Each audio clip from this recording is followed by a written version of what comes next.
Well, welcome to Inside the Business with Nancy Kay Coy. I'm Nancy Kay Coy, and this is where we slow conversations down and talk honestly about health, business, and the decisions that shape how we live and how we lead.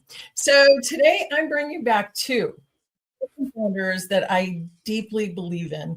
Jill Sirko and Megan Pugach Gordon are the co-founders of KaiAvora Health.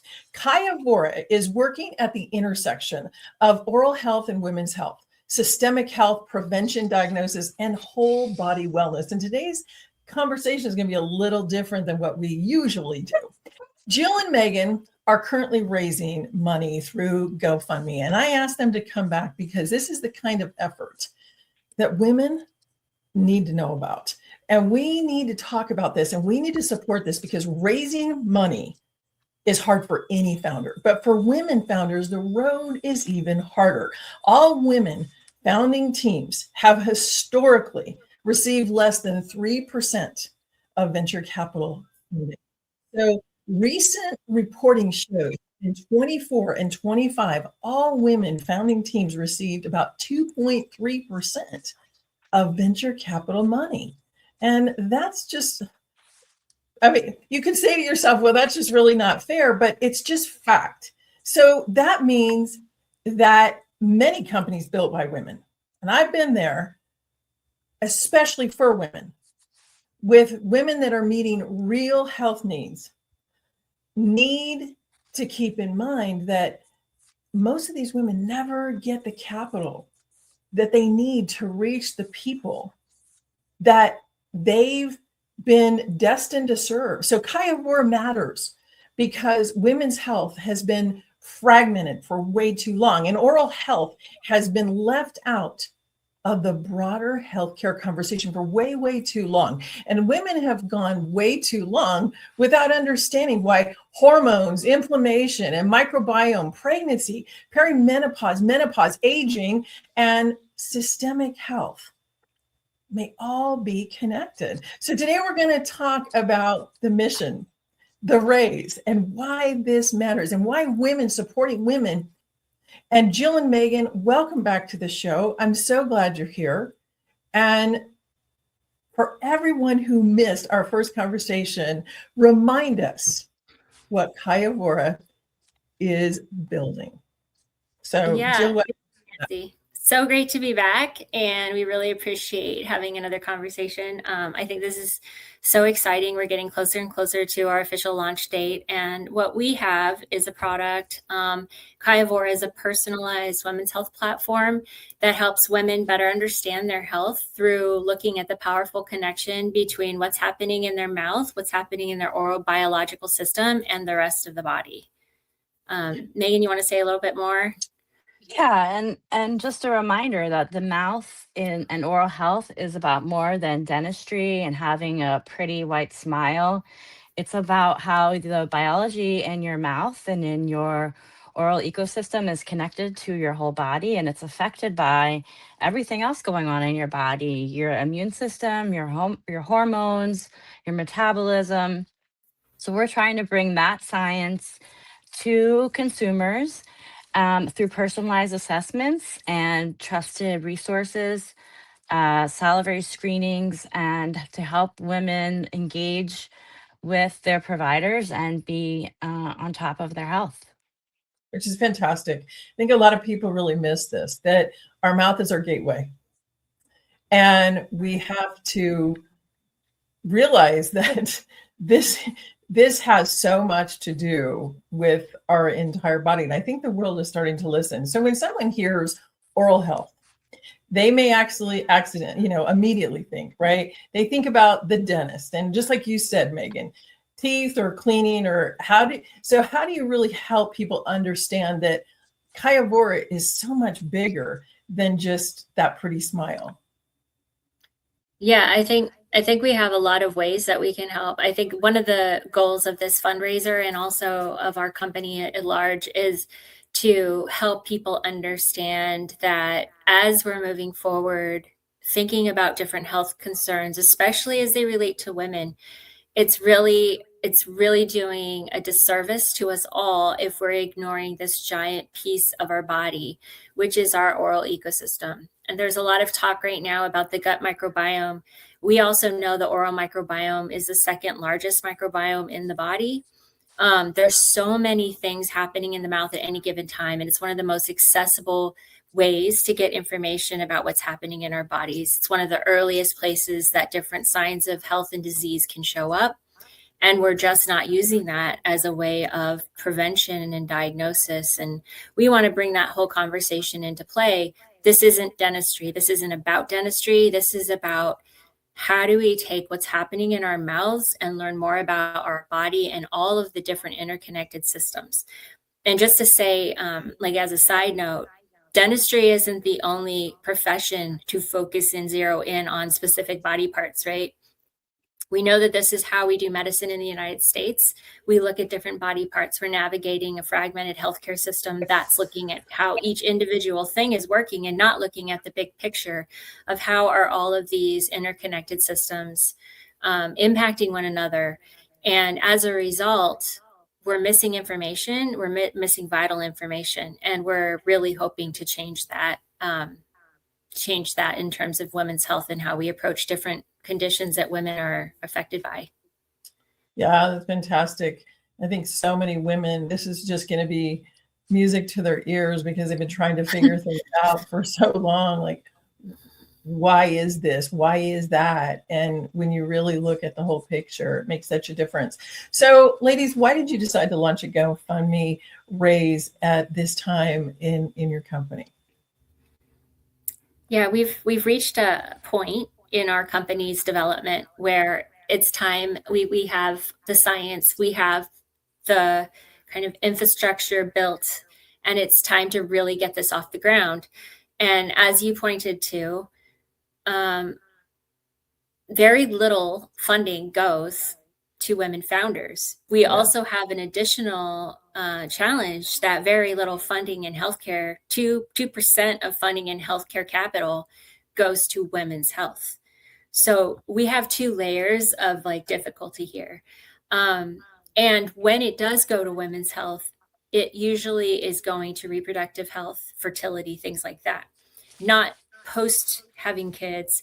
And we know that like if you're a woman and you live to be a certain age, 100% of us are going to experience hormonal transitions beyond our reproductive age. And those hormonal transitions completely change our body. And we're going to be living in that body for a good long time.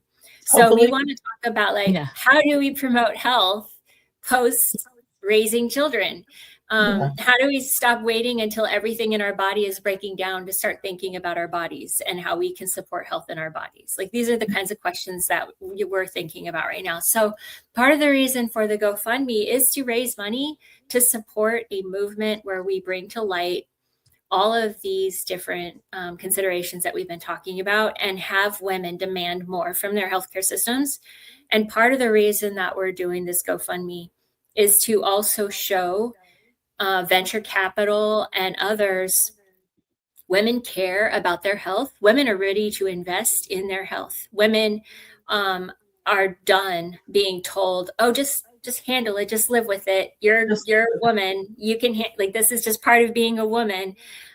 It'll be okay. Just being in pain is normal. Yeah, being in pain is normal. And we can go into tons of stories that we've heard over the last few weeks as we've been talking to women about this. And it's just horrific what women are asked to live with because there is no research supporting treatment options.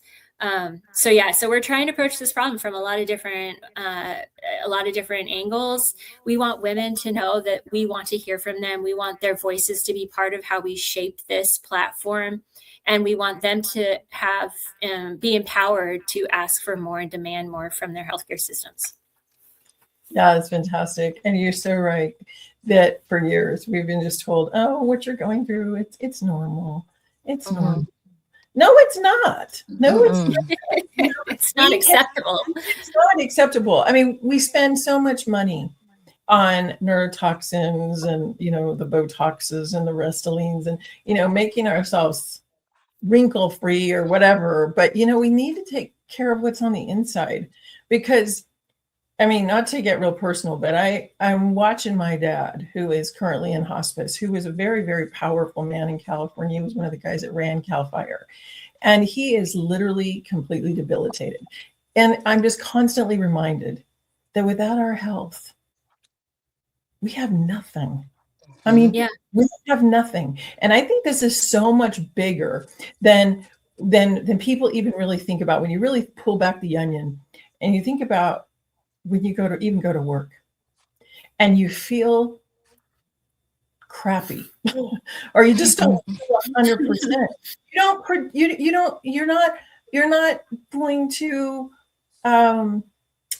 you're not going to be as effective. It's just fact, right? And we just power through without thinking about, how can we right, prevent this? Yeah. right. So Yeah. I'm just And tickled also, that I think you guys there are is doing. a point where we're all kind of conditioned to just keep our discomfort under wraps, power through and keep it under wraps so you don't make anyone uncomfortable. So I think we're at a really good moment right now where people are like, I can't do this anymore. So it's time to talk. It's time to open this up for like exposure to And dialogue. Yeah. how much better it can be. It's great because I remember back in the day, like people did not talk about they went to their plastic surgeon or they never talked about anything. I mean, it's table talk now. It's like, well, so it's time. Let's get this out. Let's talk about this. Let's make women and help women to get be aware of this. So, ladies, what will this funding help you do next?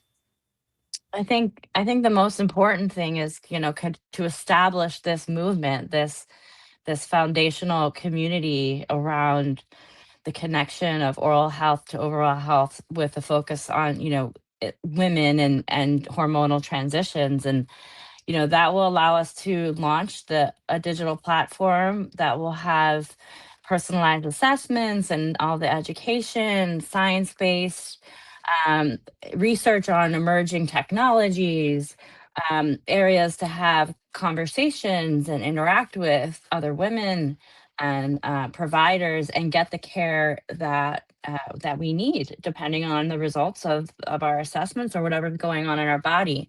But overall, I think the bigger goal is to kind of help women understand that the mouth is a window to what's going on in the body, and improving, your oral health, you improve your overall health, and making those connections first and foremost in people's minds is really the goal.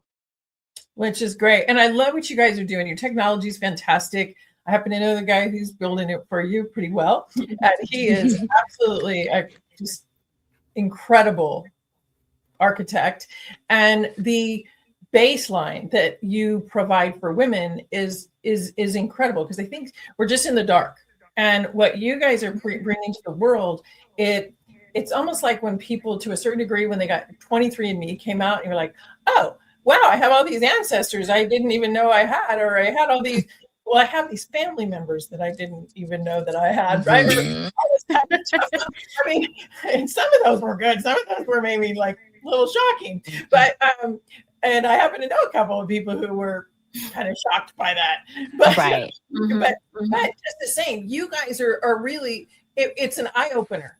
This is like deer in the headlights. It's like, and pretty soon every woman is going to be doing this. I mean, the word movement is so powerful because it's so true. So for women listening who want to support you, what exactly are they helping you to do as you move this forward?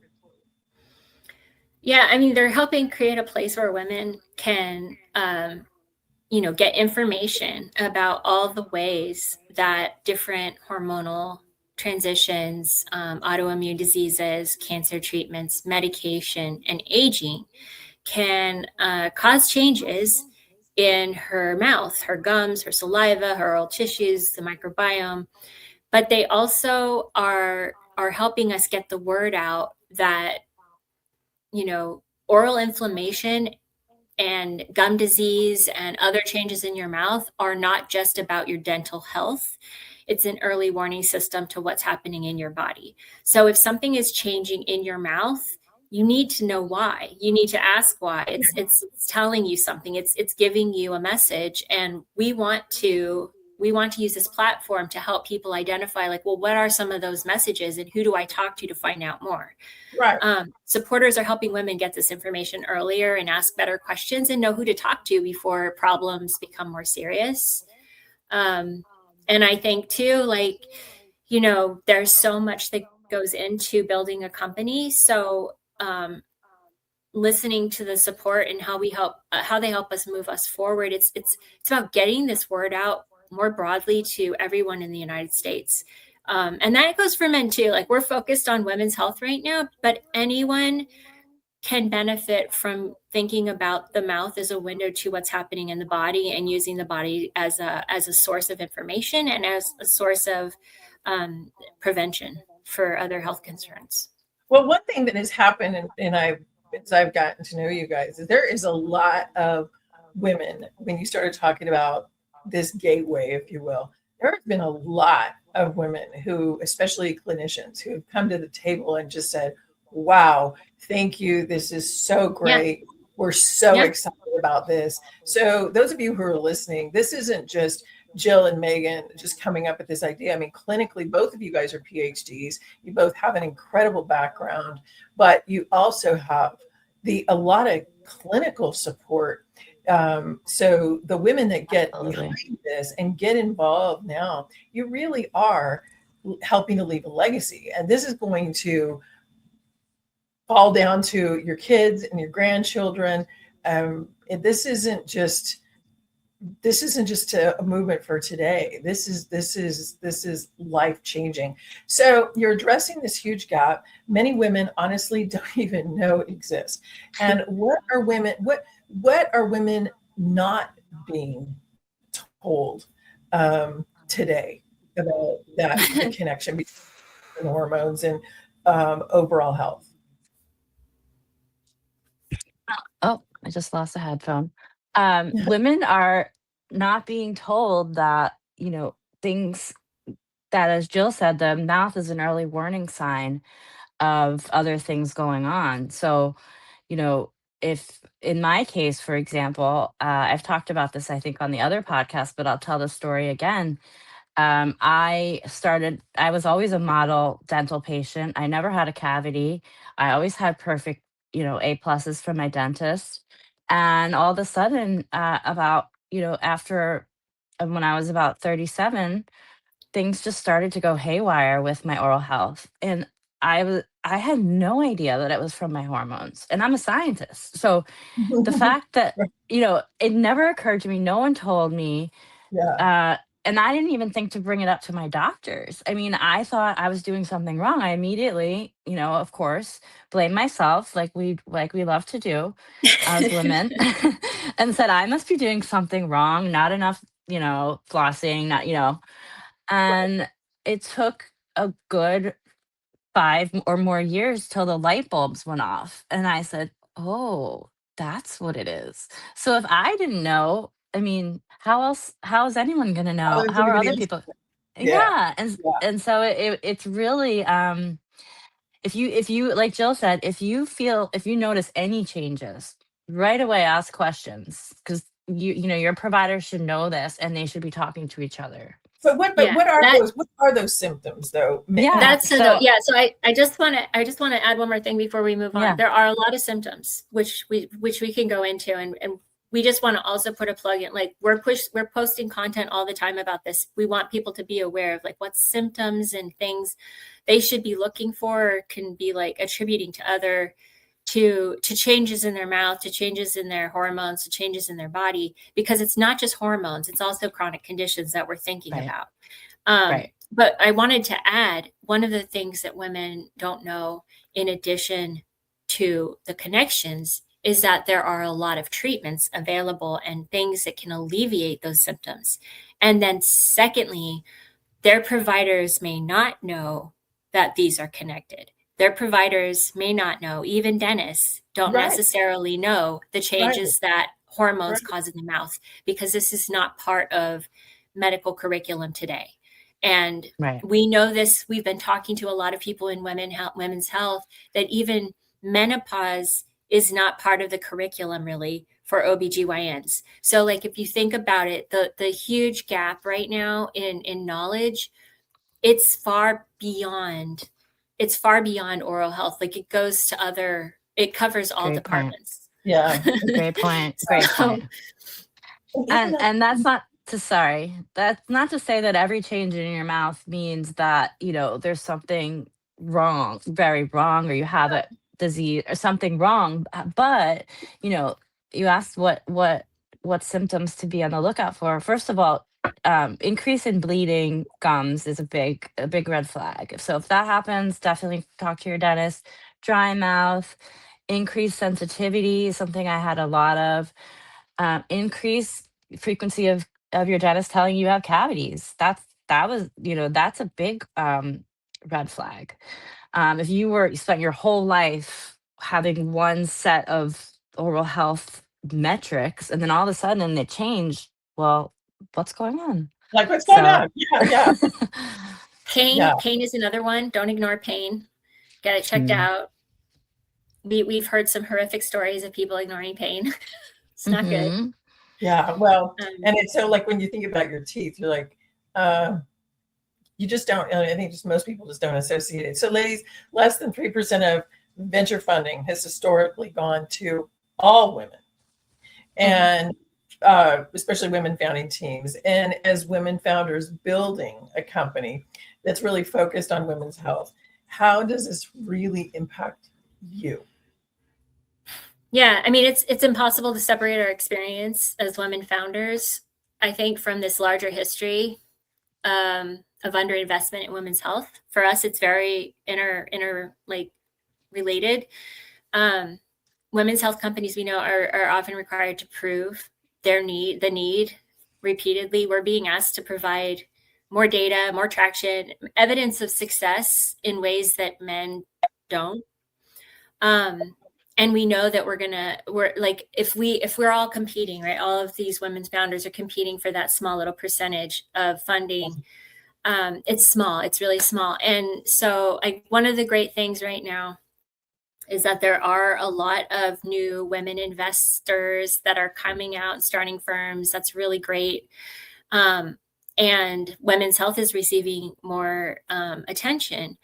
But we have a long ways to go before there's equality. And I think this challenge is partly what gives us the impetus to try harder, and why we're doing this so much. Like, we want KaiAvora to succeed because it will improve health of many, many people, but we also want it to succeed because we believe in this company. And we believe that a women-led company that breaks through, right, helps increase the possibility of success for future founders and innovators working in this space. Love that. I love that, Jill. Thank you so much, because what you're talking about is providing hope, and your passion is incredible. You both have been so dedicated to doing this and really going through the fire. And most people don't really realize. They see the pot of gold at the end of the rainbow, or when companies are successful, but they don't a lot of times see what really happens as you're building a company. It is not easy. You ladies have given up huge jobs, making great incomes to be able to do this and change the lives of so many women. So again, your passion is so commendable, and what you're doing is just life-changing, and again, just such a legacy for so many. So for women founders who may not be able to give like a large amount, what are meaningful ways that they can still support this effort? Yeah, well, I mean, for women listening. Yeah, go ahead, Joe. Sorry, go ahead. We have a lot of different kind of ways to get involved. We have social media channels. We have a Facebook group where we want people to bring their questions and their expertise, and have a community around all of these health issues and discussions. And so we can just, share what we learn, not in isolation, but with the whole community. So, involvement in that, tell your friends about it, tell your, the different groups you're in, your mom friends, your, your work friends, your college, what all your different friends from different parts of your life. Um, and we know this is something that every woman experiences. So um, just get involved in any way you can. So again, so it's what you're basically saying, Megan, is share the campaign, right, with your friends. We all have, so most of us have social media platforms. Be, if you can, willing to just share this. Every little bit helps. I mean, even the most modest amount moves this mission forward, because a lot of that is visibility, and the more women that understand that. So just to add to that, like getting traction, showing traction that will get us investment, it means showing that a bunch of women have joined in this movement to demand better healthcare. And I just want to point out like a few statistics, which I hope will anger women and make them realize how important this movement is beyond the success of our company, which to us is secondary. Women were not allowed to participate in federally funded clinical trials as research subjects until 1993, which means all of modern medicine was built on evidence that only considered male biology. 1993, guys. Okay. Women, we know, respond differently to medications, but there's no research on how or why yet. There's a lot of gaps in research, I should say. We know they have different presentations of the same diseases, and that treatments need to take into consideration differences in sex in order to be effective, but that's not a priority for venture capital. We know today that women spend 25% more of their lives in poor health than men, and they account for nearly 80% of autoimmune diseases, many of which are related to oral health inflammation. By the way, if you have an oral inflammatory condition, that can really exacerbate autoimmune diseases and also inflammatory diseases. Many of these conditions disproportionately affect women and remain underdiagnosed and under-researched and poorly understood. And only a small percentage, as I said, a small percentage of healthcare investment capital is addressed to women's health innovation, and most of that is fertility. So if you think about that, 2% of health investment is going towards women's health, which means looking at how women's biology impacts or is affected by disease differently, medications differently, all of that. Women's health is not a niche. It's a half of our population that has not received adequate research, investment, or innovation. So as women, we should be outraged, mortified, and demanding better, like absolutely demanding better. And so even if you can't afford to add a cent to this GoFundMe, get the word out, join our group. Our group is called Gateway to Women's Health. It's on Facebook.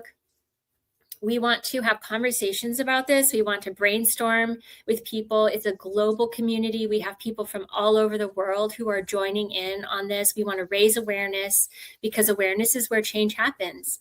Absolutely. And, if you are able to donate, then that is also really, really great. We want to get the message out, though. Like getting the message out and joining this movement is really the priority for us. Fantastic.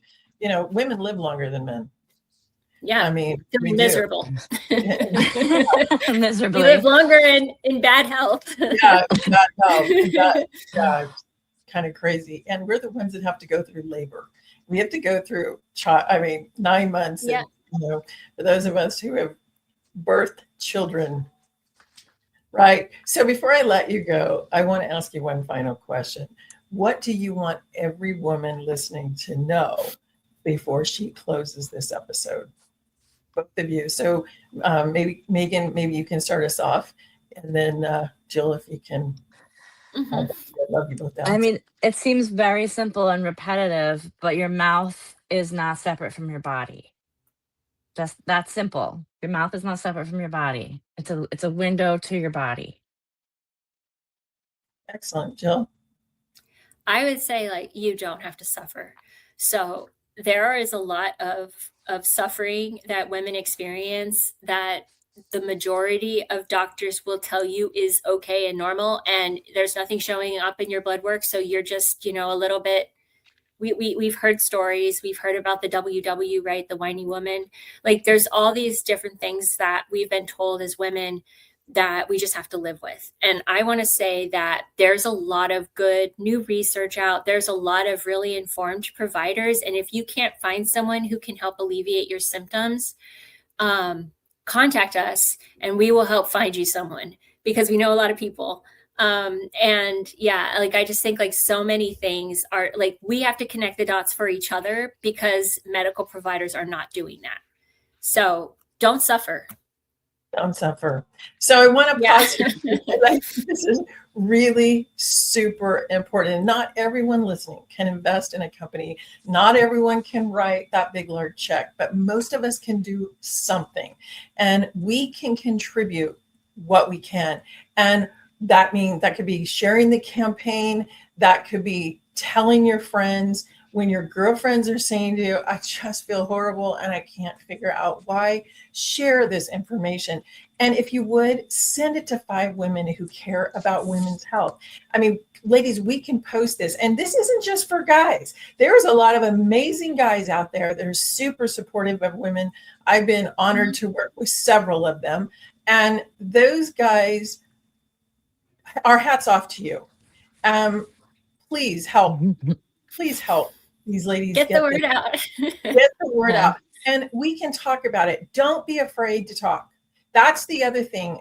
Be open to having the dialogue, and we can help make sure collectively that this does not stay hidden. Because when women say, I wish there were better solutions for women's health, this is one of those moments where we can actually help a movement move forward. So KaiAvora is not just asking for support for a company. They are asking for support for a different kind of healthcare conversation. And that one includes your mouth. And that applies to every single person. One that includes, of course, women, and one that looks earlier, listens better, and connects the dots before small problems really become bigger ones. So Jill and Megan, thank you for coming back, and thank you so much for letting us talk about this together, because this is just it's just so important, and it's so real, and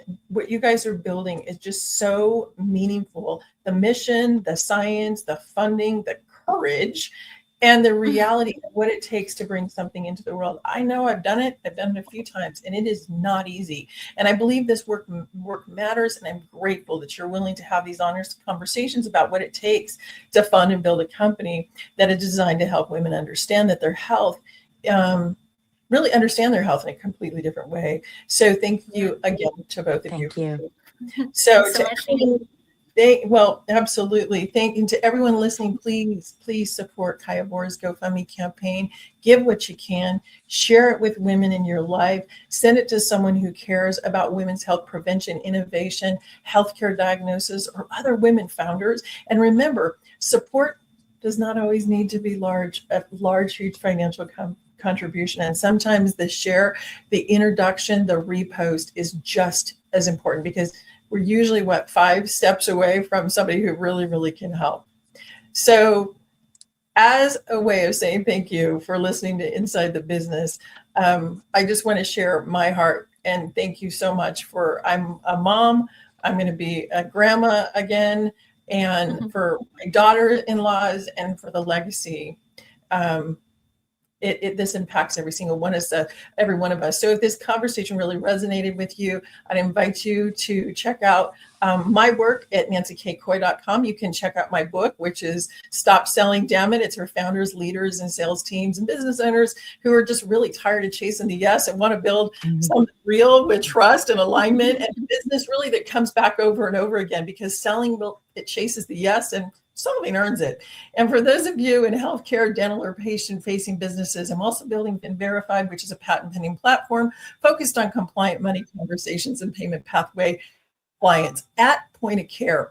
At the end of the day, whether we're talking about women's health, affordability, compliance, business growth, or building something that really means that matters.